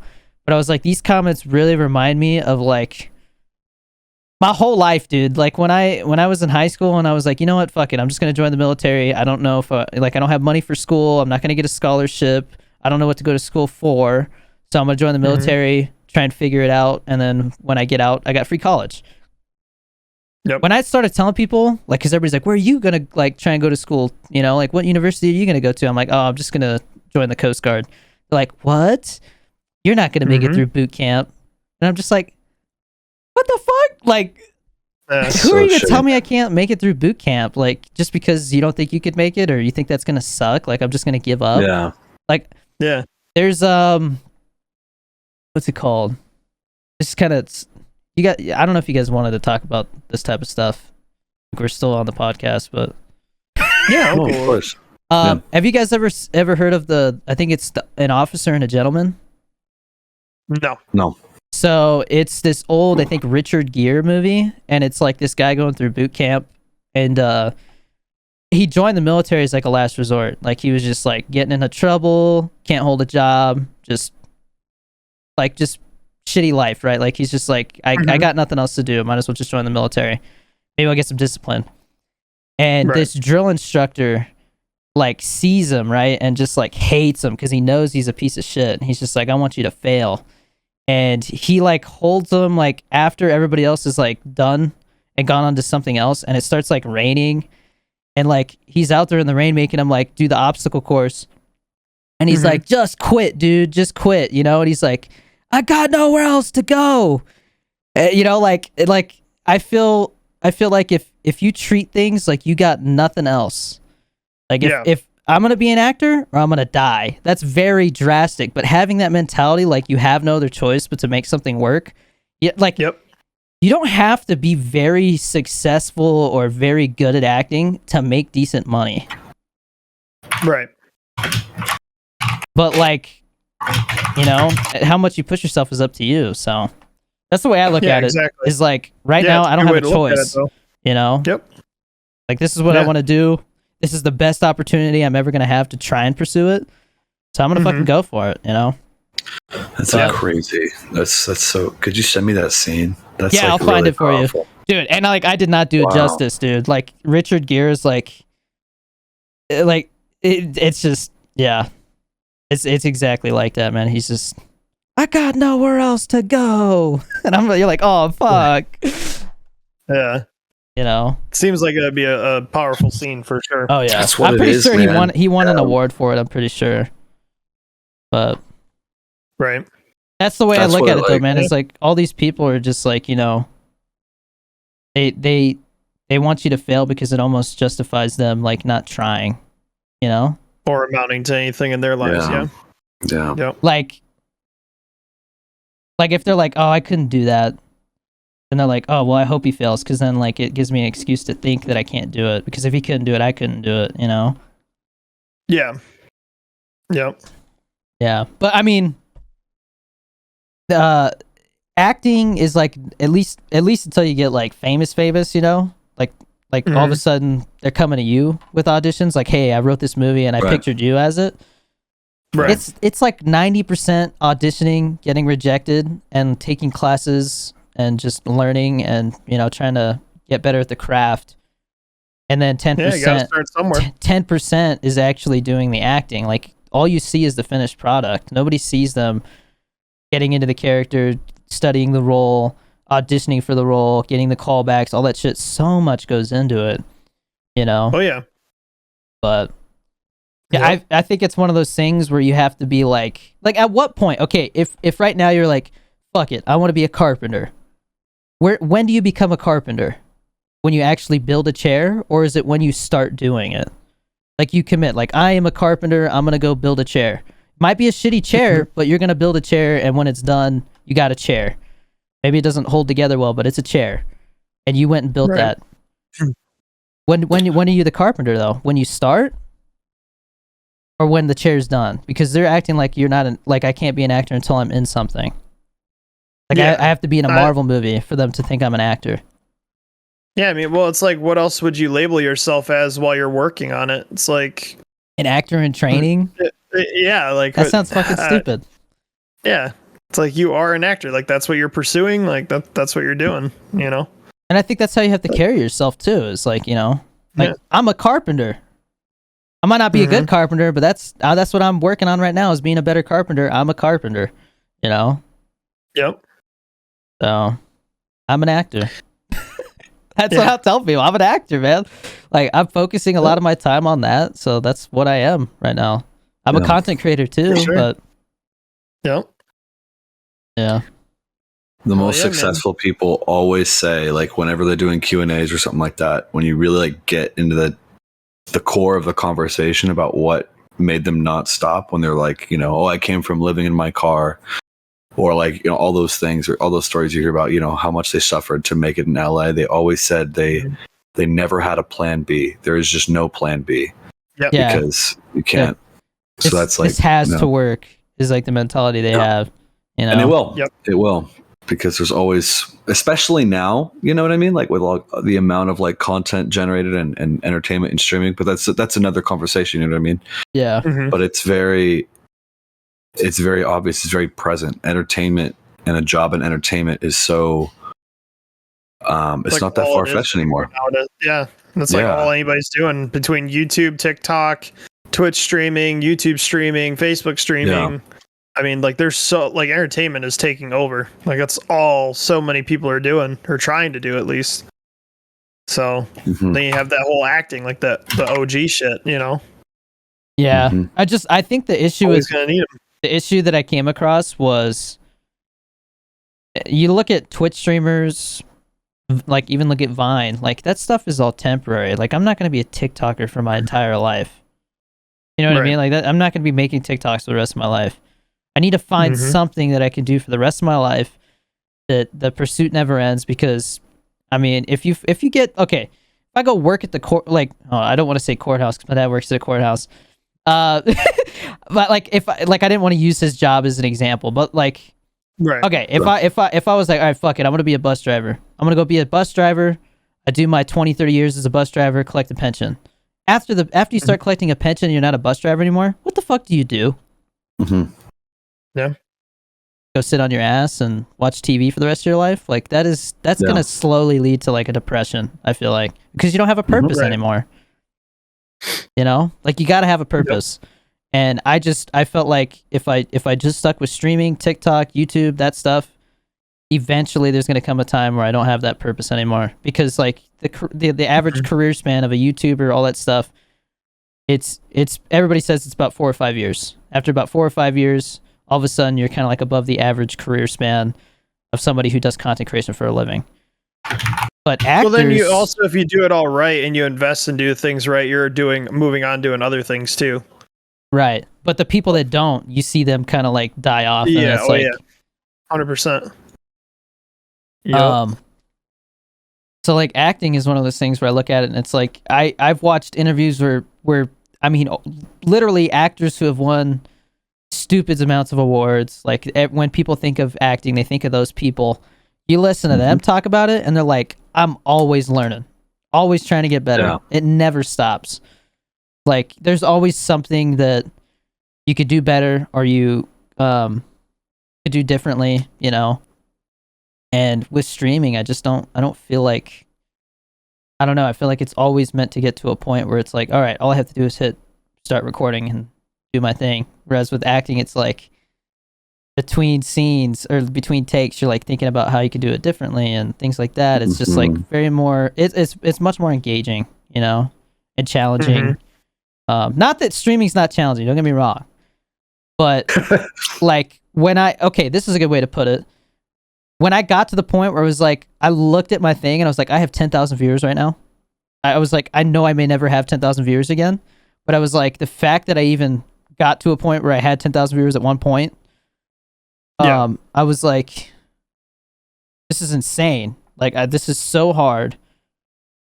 And it doesn't feel worth it to me. It doesn't feel worth the struggle. Like it could so much, it could so easily just go away because people move on to somebody else, you know. Like it's just like, I don't know. It's just a different industry, you know, content creation, all that stuff. Wow, yeah, it's definitely tough. It is very tough, and like I plan on pursuing that for as long as I can. If it turns out being my whole life, if I'm on like, I don't know, some new version of like YouTube and TikTok put together, mixed with Instagram or some bullshit, some metaverse platform, and I'm like 60 years old still making content, cool. But like I would much, like if I had to pick something, I would much rather be like 60 years old and like acting and doing that. Like I don't know. And like not only that, dude, like there's no union for streamers or content creators. Like there's never like financial safety. And I mean with acting, like you could go like years without getting a role, and then you have to like basically live off of the money that you made for the last, you know, couple of years. But like, as long as you keep chasing it, you'll get more roles. Like you'll always get more roles. You know, the only difference is like you start to get picky. You know, because like once you build up a resume, you don't have to say yes to everything. Yep. But listen to me talk about it like I know what I'm doing. I don't. I have no fucking clue what I'm doing. By the way. Like and I think that's why it's challenging, man. You know, it's like it's uncharted territory, and every time I've pursued something that I had no clue what I was doing, and it made me uncomfortable, that's when like consistency and hard work paid off, you know. Yeah, absolutely. And like at the end of the day, I think everybody in some way or another wants to be an artist of some form, whether you're into music, whether you're into drawing. Maybe you just want to be a writer, you know, everybody's got something, but not everybody decides to pursue that. You know, I've always heard people say like I've literally heard like family friends be like, yeah, you know what? Like I wish I would have done this. Like I wish I would have tried being a painter or some shit, because they're decent at it. It's like only if they put that time in. Imagine what 30,000 hours of practicing painting over a lifetime would do for you as a painter. You know, like be like fucking Picasso. Yeah, but not everybody wants to put in that work. Gotta find something you care about. But then also people like have to survive, so you got to work and do what's going to pay the bills as well. So it's like that's a factor too. Yeah, there's a lot of things that I've wanted to do, like doing YouTube and stuff. I haven't fully been able to pursue because I've had to pay bills and figure out where I'm going to live and all that good stuff. Once you get older, once 18 hits, man, mom and dad kick you out or whatever. Granted, I'm living with my parents right now. It's a different story. But that was the first time in 10 years. Once you're on your own, it's like, damn. It's like shit's expensive. So it's like kind of chasing your dreams sometimes has to go on the back burner a little bit because you got to be realistic. That's the dude, and that's the other thing is like put in the time. I feel very, very fortunate to be in the position I am right now, where I can afford acting classes and I have the time to pursue it. Because I know, like, I saw people. All I did was say that I didn't have time to watch football because I wasn't interested in it, and I'd rather use my free time, which I hardly ever have, to do something else. Yeah. So then they shit on me because they're like, "Oh, well, you're always watching movies and stuff," and it's like, dude, that is like, don't get me wrong. Researching what I'm doing for my actual career, dude. Like, the way that you get better at something is partially watching other people who are already good at it do it. Yep. And so, major key. I mean, it just comes back to like, sorry, dude, I chose a career path where part of it is I get to watch movies and like I could justify it, like. Well, it's also I'm not like God forbid time. You have other interests though too. Like, God forbid I'd rather watch a movie instead of watching a football game. It's like, right? Who cares if it's my job or not? Like, I just would rather watch a movie than watch a football game. Get over it. Not everybody has to be into sports. Not everybody has to like what you like. That's what makes everybody different, man. Like. Jesus Christ. Yep. But everybody acted like I walked in through their front door and kicked their dog. Like, Jesus Christ. Yeah, it was wild. It was an interesting comment section, that's for sure. Yeah, I was honest. I was just like, I don't find it enjoyable to watch. Like, to me, it's just kind of boring. Like, I sit there and I'm like, I'm waiting for it to be interesting, and it's just not. Yeah. Not everybody likes video games. Everybody plays different video games. You know? I look at New World and I'm like, it's a lot of time, and I feel like if I'm gonna pick a game to play, that's not the one fucking time. That's not the one I'm gonna choose. I have been grinding to get to level 60, and it takes fucking ever. I'm over it. I've contemplated like not even really putting in as much time in the game because it's honestly like my issue right now is I've played a lot of like open world games and stuff like WoW and stuff. There's no fucking mounts, and the travel system sucks because you have to build up this. It's called Azoth, and it's like a potion thing, so you can teleport to all these other points in the map. The map is fucking massive, and you don't have any mounts. No fucking horses, and like medieval times is kind of what it's set to. Really? So like that has actually drawn me away from playing it as much because I'm like, dude, I don't want to sit here and just run. Even you can put on auto run, but I don't want to sit here and run because I'm out of Azoth and can't fucking get to where I gotta go and grind all these quests. I just don't want to do it. So nerdy, bro. It is nerdy. It's 100% nerdy for sure. It's World of Warcraft shit. It's like all that shit, but it's like, man, it's fun. Okay. But that shit's just like Warcraft shit. It's a grind, bro. My type of grind is I think getting like camo skins and fucking but like get the comic skin. Like I don't know. It's definitely a different game and a different style and stuff. Like I've just always liked shooters because there's like an instant gratification of getting a kill. Yeah. So like I don't know. It's definitely like an addictive thing, but. Oh, for sure. Yeah, I was sitting there last night. Like I was like, I should go to bed, and I was like, maybe I'll hop on for a game, complete that challenge I was thinking about. Yep. Fuck it, I'm gonna do it. And then I'm like, God damn it, I'm addicted. I have a problem. I gotta hop on Fortnite and grind, otherwise I'm not gonna get the Carnage skin. Bro, now that this game's out, I don't give up. Well, I do care about Fortnite, but tough.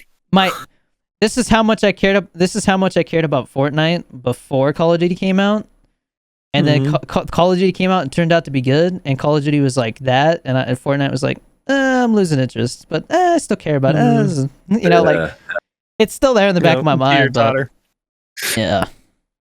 But like, I guess one last thing,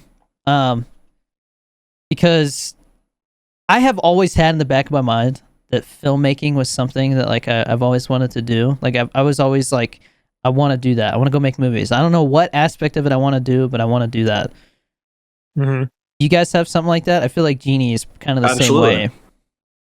It's film, you know? Yeah. Whenever I had a conversation with my friends last night when we're talking about our marketing thing on the side that I do, where it's just like basically paying my bills and paying my rent. It's always for me been about, we were having these conversations where it was like, wow, we might really like have a money problem where we're going to do so well that it's going to be an issue. And I'm like, well, I'm just going to be making more short films. Like, I don't care if I have less than 20K to my name. I would rather like have 20K to my name than like 6 figures in the bank and not be using it on anything. Like, if I had 6 figures, like I know I would put just all of that would go into film and I'd feel nothing bad about it. And he's like, are you serious? Like, what's the point of doing film then? If you, what's the point of doing film if you have that money? I'm like, yeah, it's always been about film. It's never about the money for me. And it's like this instinctual response I had. And it, you know, everyone to each their own. And like, I respect the guy. If money's your thing and that's it, and you can like abandon your art once you have your money straight, then that's fine. But like, for me, it's like, my art has to be straight first. And then like whatever money comes with that secondary is most important, dude. It's just like, yeah, so important to me. I think having a family for me pushed me that much more. Oh, for sure. Wow. Like I always tell my wife, I'm like, if I didn't have them, like I wonder where I'd be at right now. Because I feel like, you know, I wouldn't push myself as hard because I don't have to only worry about me. Because it's always been like, when it comes to the money, it's not even like, oh, I want to be rich. It's like, I just want to make sure they're taken care of so that when I'm pursuing, they aren't like worried about bills, you know? Yep. That's all it is for me. Mm-hmm. Yeah. You know? And so I feel like that's part of the reason why I'm as stressed as I am, because it's like, I have to keep up with the content creation stuff because that's always going to be like my side thing, you know? Like right now, acting, it's weird to say, but acting is like my side thing, but it's what I want to be doing. So, you know, like it's definitely a weird position to be in. That's why it's like, I'm always trying to find that next ring on the ladder. Somebody was like, oh yeah, you're an actor because you did a Facebook play. I was like, hey man, it counted as experience. It's just another ring on the ladder, you know? And he didn't say shit, but I'm like, you got to look at the bigger picture, you know? Yeah. People will always have something to say. That's for sure. No matter what you're doing. Gotta find some way to put you down. And it amazes me. It amazes me what they'll poke at.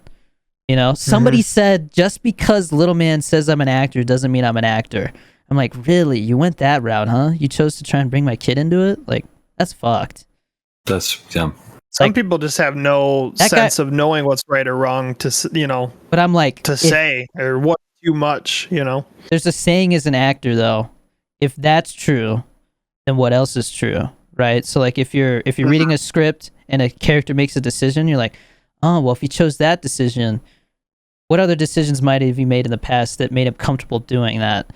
And so that's the same way I look. That's the thing. It's like characters, like acting, like when characters and stories are a reflection on society. It's amplified realism, right? But it's like, that's fascinating. Like, I've never thought of that. Wow. You're playing, for the most part, you know what I mean? Like you're playing humans, right?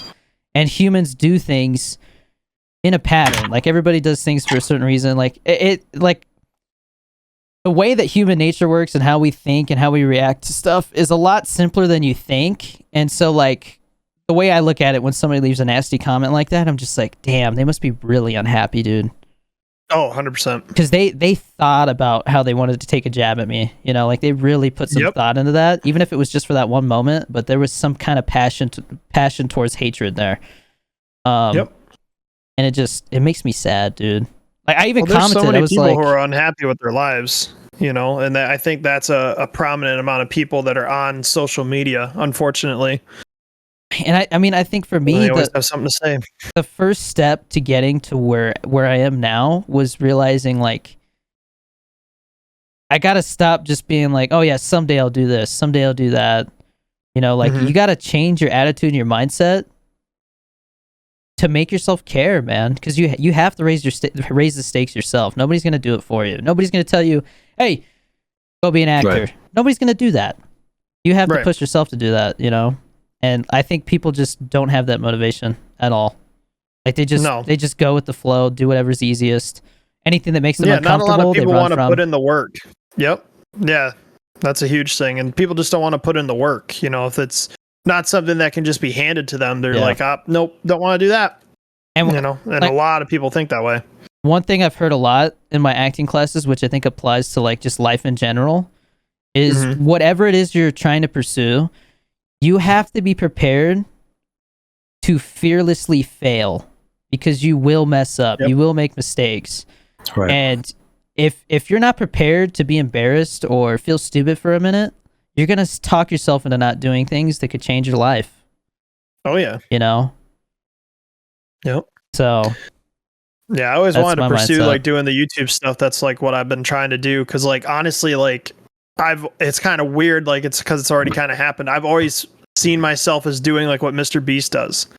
Like, if I could help people out in that regard and like change so many lives, like that would mean so much to me. Like that actually makes me genuinely happy if I can make sure like my family's taken care of, all my friends are taken care of, and do like that kind of stuff and have fun creating content like that. That's all I really want to do. You know, I was talking about like next year doing like the traveling, and I really am into like the paranormal side of things and doing investigating and all that kind of stuff. So, but it's like more so I get to travel, which I love to do, but I want to make those kind of videos and stuff. So like, that's what I'm trying to aim for. And now that I'm finally getting to the point where I think I'm going to be able to, is like, fuck yeah, but it took me, I'm almost 30 years old. Like, sometimes it takes a little bit longer for people, but as long as you stay consistent with it and don't just give up, I mean, and like, fuck, I'm a testament to that, you know? I know we've discussed, like just talking, about like how if I start to make more, I'm going to start to pay you more as an editor, because I see how much, like, just editing myself, I know how much like time and work it is to do that, man. Like I respect it so much.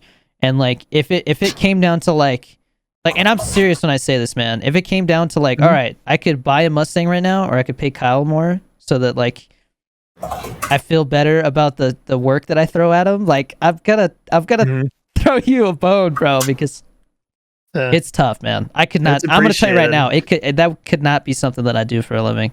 Editing is just It's kind of funny that I even edit for you, because I'm just like, dude, I hated editing, and then all of a sudden one day I was just in Big E's stream, and they're like, hey, you know, I just retweeted my buddy Danny. He's looking for an editor. I'm like, you know what? Fuck it. I want to work from home anyway. I was like, I know how to edit. I was like, I really don't want to do it for a living, but fuck it. I need it right now. So let's do it. And I just went for it. And hey, here we are. Now I'm on the fucking podcast, and like, you know, now we hang out. We're friends now. It's like, it's crazy. Like, what? Whoa. What you gotta do? Friends? Take a leap. No, I'm just kidding. Shit. I don't know. Maybe not then.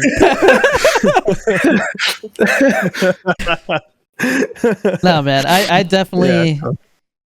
I don't know. I'm weird about stuff. I feel like things happen the way they're supposed to, you know? Yep.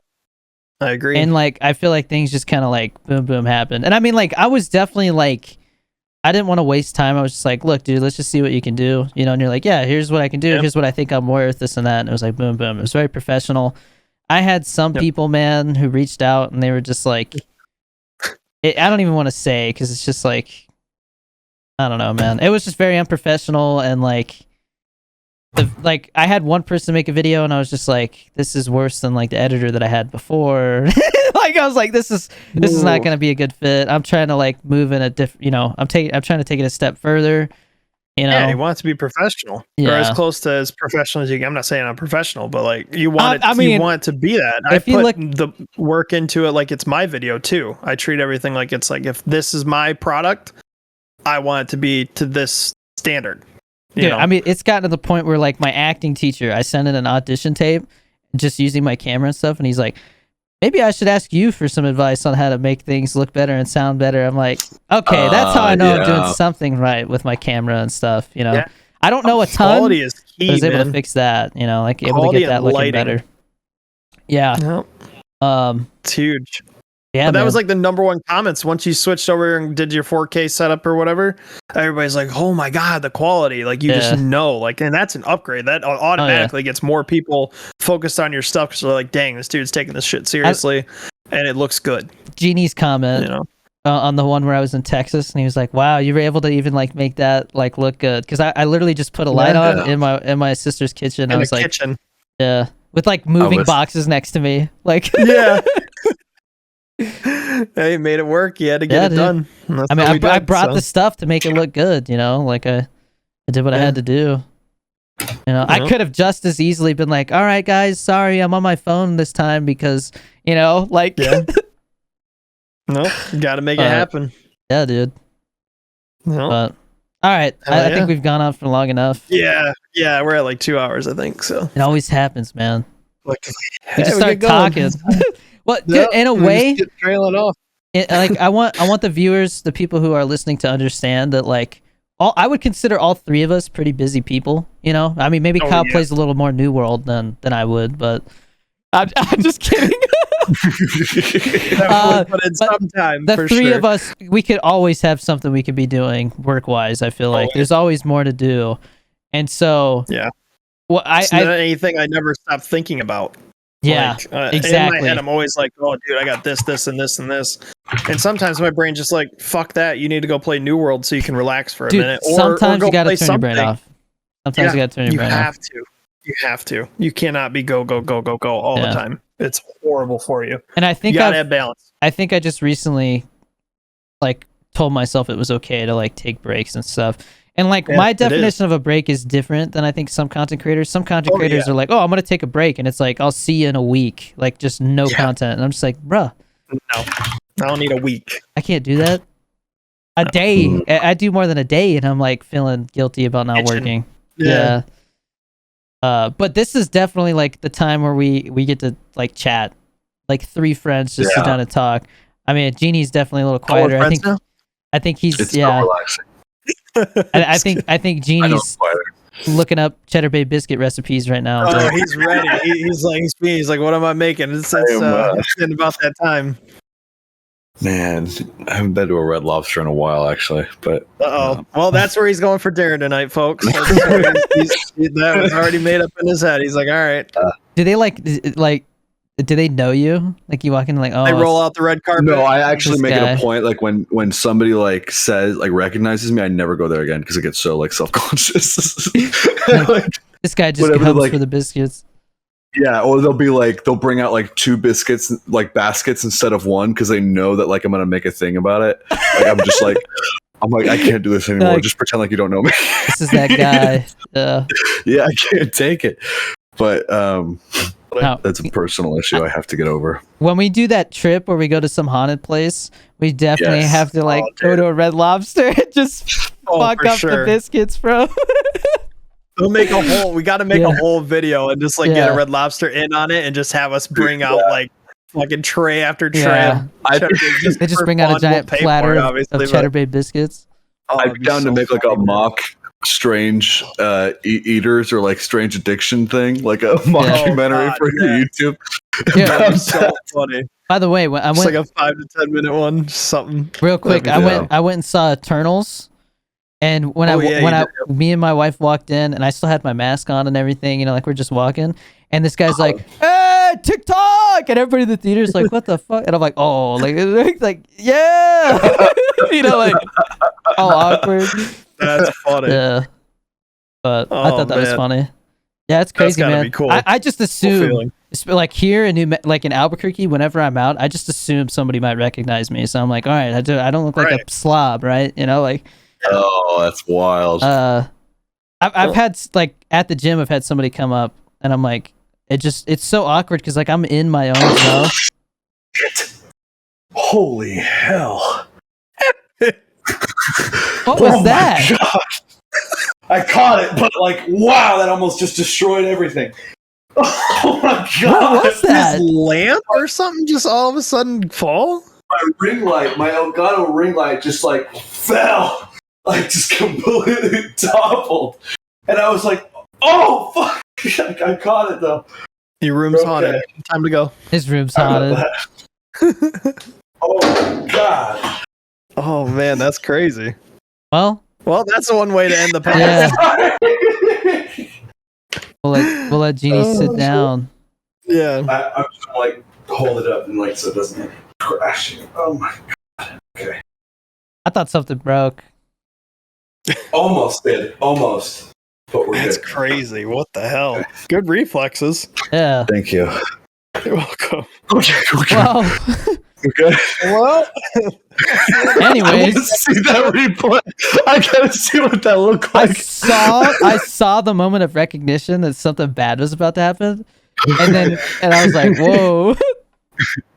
I almost jumped up myself. I was like, "What the fuck?" did the camera like move at all? Because it was like about to like crash on the monitor, and the monitor would have been I think done it for. shook or something a Like, little bit. I just saw you go like this. You're like, That's great. That's great. All right. Well, yeah. I'm sorry. Good way to all end it. good. but all right. Until next week. That's this week's This is a episode. good episode. Great episode. All right. Stream on Spotify. Yes. Oh, yeah. Still waiting on Apple Podcasts. I don't know what's up, but I might have to shoot somebody an email. All right. Yep. Peace. Peace.